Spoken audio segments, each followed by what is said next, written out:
Hey everybody, it's Greg from Vans Aircraft. Stopped for weather on the way to Sun and Fun. Got some blue skies and clouds here in Knoxville, Tennessee, at Knoxville Downtown Island Airport. My first time here, pretty cool. We're coming down here in the East Coast RV-14A, so making our way down. Eric Kraus from our office is also flying down from the Philadelphia area. He's bringing down one of our RV-10s.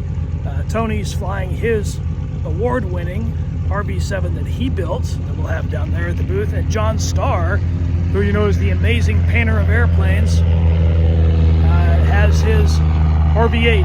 That amazing airplane is already parked down there. He made it. He lives in Florida, so that's easy for him. Come see us at Sun and Fun. Wanted to give you a quick heads up. We'll have some show specials going on this time around, so you know might have something in the quick build department to tell you about pretty soon, and the good folks from Lycoming may also have something you'd be interested to find out about. So stay tuned and check in for more about that. Come and see us down in Lakeland, Florida at the Sun and Fun Expo. We're going to be there all week.